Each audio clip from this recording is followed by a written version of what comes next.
नमस्कार दोस्तों, मैं रंजित अंबोरे आप सभी का स्वागत करता हूँ आपके अपने यूट्यूब चैनल फार्म्स की जानकारी में। आज की वीडियो में हम बात करेंगे डेंगू फीवर के बारे में। डेंगू फीवर क्या है, किस कारण से ये होता है, क्या क्या इसके लक्षण होते हैं, इस बीमारी को ठीक करने के लिए कौन कौन सी दवाई दी जाती है, कौन कौन से इंजेक्शन दिए जाते हैं और इस बीमारी में क्या क्या खान पान लेना चाहिए जिससे मरीज को जल्दी आराम मिले। ये सभी बातें जानने के लिए इस वीडियो को अंत तक देखें। डेंगू फीवर एक इन्फेक्शियस डिसीज है जो मच्छर के काटने पर होता है। मच्छर के काटने के 5 दिन बाद में व्यक्ति में इसके लक्षण दिखाई देते हैं और अगले 7 दिन तक यह लक्षण रहते हैं। लक्षण 3 दिन से लगाकर जो 5वां दिन है उसमें बहुत ज़्यादा रहते हैं। पेशेंट को ज़्यादा समस्या का सामना करना पड़ता है और डेंगू फीवर में समय रहते मरीज को ट्रीटमेंट नहीं दिया जाए, डॉक्टर को नहीं बताया जाए तो मरीज की मौत भी हो सकती है। अब देखते हैं इसके लक्षण क्या क्या होते हैं। सबसे जो कॉमन लक्षण होता है उसमें व्यक्ति को बहुत ज़्यादा बुखार आता है जो 100 डिग्री फ़ारेनहीट से लगाकर 104 डिग्री फ़ारेनहीट हो सकता है। इसके अलावा उसके हड्डियों में दर्द होना, जॉइंट में दर्द होना, गले में सूखापन लगना, गले में खारापन लगना, सूजन आना, भूख नहीं लगना, ड्राई माउथ होना, नाउजिया तथा वोमिटिंग की स्थिति होना, पेशाब में जलन होना, हार्ट रेट का स्लो हो जाना, कुछ मूवमेंट करते समय थकान आना। साथ ही और एक मुख्य लक्षण है जो ब्लड टेस्ट करने के बाद में पता चलता है, वह है प्लेटलेट की काउंटिंग में कमी आ जाना।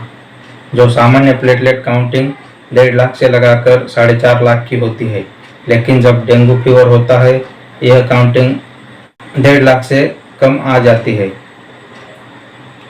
यह कुछ इसके लक्षण है। इन लक्षणों को देखकर आप यह कह सकते हैं कि व्यक्ति को डेंगू फीवर हुआ है। और ये डेंगू फीवर होने पर क्या क्या ट्रीटमेंट डॉक्टर द्वारा दिया जाता है इसके बारे में हम जान लेते हैं। सामान्यतः जब पेशेंट को डेंगू फीवर होता है तब शुरुआत में ओरल ट्रीटमेंट उसे दिया जाता है। ओरल ट्रीटमेंट में डॉक्टर द्वारा सबसे पहले बुखार को कम करने की दवा दी जाती है जिसका नाम है पैरासीटामोल टैबलेट, जो 650 मिलीग्राम दी जाएगी। इसे दिन में 3 बार तथा आवश्यकता पड़ने पर दिन में 4 बार भी दिया जाता है। यह टैबलेट 7 दिन से 8 या 10 दिन तक दिया जा सकता है, जब तक पेशेंट को बुखार है तब तक। इसके अलावा जब पेशेंट को नाउजिया तथा वोमिटिंग मतलब उल्टी तथा मतली हो रही है तब ओमेप्राजोल तथा डोम्पिरोडोम का कॉम्बिनेशन या फिर पेंटाप्राजोल डोम्पिरोडोम का कॉम्बिनेशन दे सकते हैं, जिससे उसको उल्टी नहीं होगी और पेट में खाना खाया है वह जल्दी से पास हो जाए और वापस खाना खाने को उसको इच्छा हो जाएगी। इसके साथ ही मरीज को ORS ओरल रिहाइड्रेशन साल्ट दिया जाता है और ज़्यादा लिक्विड पीने की सलाह दी जाती है। अगर किसी पेशेंट की स्थिति थोड़ी ज़्यादा खराब हो गई है तो उसको IV फ्लूइड भी लगाया जाता है जिसमें आरएल तथा DNS लगाया जाता है, वह आवश्यकता अनुसार देते हैं।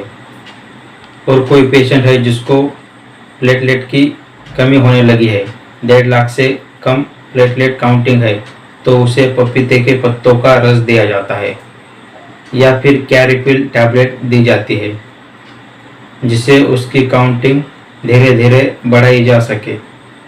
और एक बात विशेष रूप से आपको ध्यान में रखनी है, पेशेंट को कंप्लीट बेड रेस्ट करनी होती है।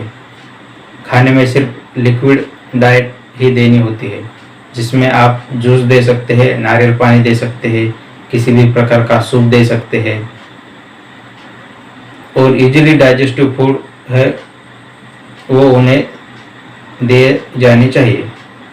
डेंगू फीवर एक वायरल इन्फेक्शन है, इसलिए एंटीबायोटिक ज़्यादा काम नहीं करती, लेकिन सामान्यतः जो प्रैक्टिकली देखा गया है डेंगू फीवर में एंटीबायोटिक काम करती है वो होती है एमोक्सिसिलिन तथा क्लेवोलिनिक एसिड 625 मिलीग्राम टैबलेट, जो अडल्ट के लिए दी जा सकती है और बच्चों में इसकी स्ट्रेंथ थोड़ी कम करके दी जाती है। और इस टैबलेट को मेडिकल स्टोर पर मिलिक्ला 625 नाम से तथा मॉक्सिकाइन CV 625 के नाम से खरीद सकते हैं।